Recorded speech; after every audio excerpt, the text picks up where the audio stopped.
The last thing I want to touch on very quickly, final thoughts, is leadership. So I know that you as leaders are certainly, building the infrastructure, laying the foundation, you've put programs in place.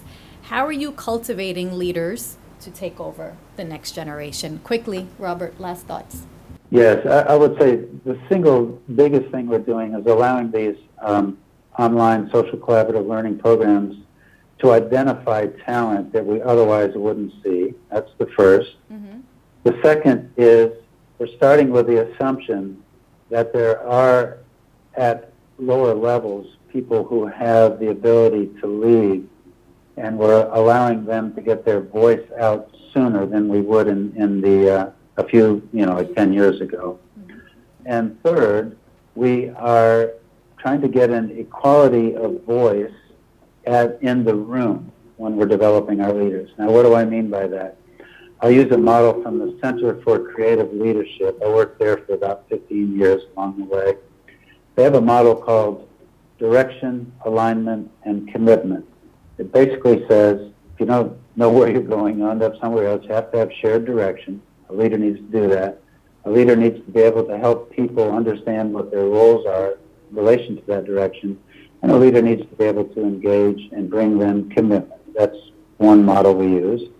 The other model we use is it's how people develop relationship to authority. As children, we were dependent on our parents for authority, and we did what they said.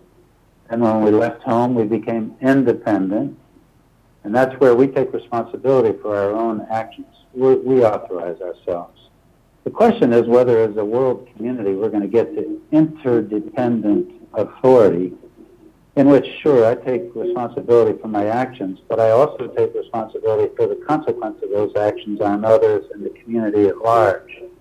And so we use those two models in our teaching of leadership. We're trying to get our people to move from independent to interdependent thinking about how they authorize their actions. And I'll stop there. What we try to do is blend together leadership programs with innovation programs and things that are top of mind for the company. So what we will do is we will put forward project-based objectives that, we're trying to solve a particular market challenge or size up an opportunity or, redesign a particular business model. And we'll throw that challenge out to some of our top leaders.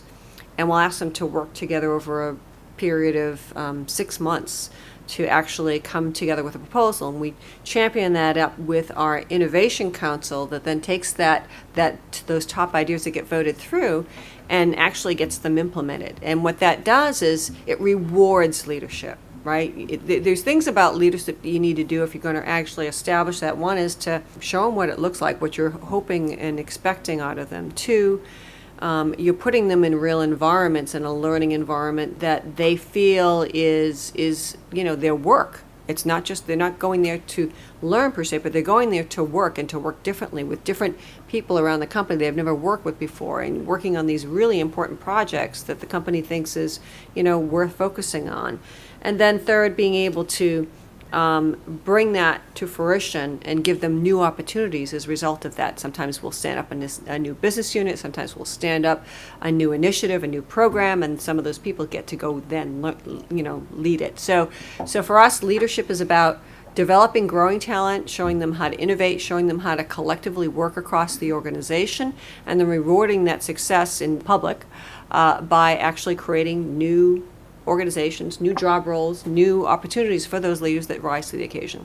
UN has amazing programs, but one thing I've seen there, which I haven't seen in my other careers, is that you're not necessarily pigeonholed in the role you are. And a lot of times I've been in the IT sector, but I've also been in the engineering production and just basic management roles. And I've moved around, but a lot of time we stay in our sector. So if I'm IT, I'm IT all of my career. If I'm human resources, I'm human resources. If I'm production, I'm production. And you have wonderful leaders that don't get to experience and to move around. So the one thing that is really important, and it works really well, is the ability for people to move around into different roles. Because leadership, if you're a good leader, you can lead any group. And that's invaluable to people. I think mobility project where we get people not only move but also move to different countries and experience different cultures. That's critical, and it's worked extremely well. We have self-leading project teams where there's no one leader. It's the project team just to get team to deliver. Those are things that I've seen and just worked here at the UN, but it's also worked in other entities I have. And finally, when it comes to technology people, it's different because, technologists, and I'm one of them as an engineer, we as I mentioned earlier, we're more left brain people. And I think the good managers in technology, there's a lot of great managers in the tech sector, but they haven't really been, the other right brain hasn't been developed well to bring in the social skills along with technology skills and put it together. And I think what we look to and what we develop in our technology people is how to become social physicists. How do you understand that there's experience of technology more important than the hardware and the software? And how that the world has changed, and how you need to be able to look at technology and see what's its value in this organization, and that's what you sell.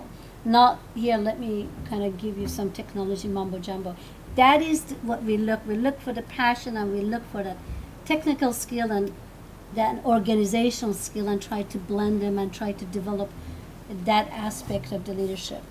It's just giving the opportunity, and that's key. A lot of people don't get the opportunity to lead, and they don't get the mentoring, and they don't get the right feedback to be able to develop and grow. Thank you. Okay, great. Well, thank you to our panelists for that great discussion.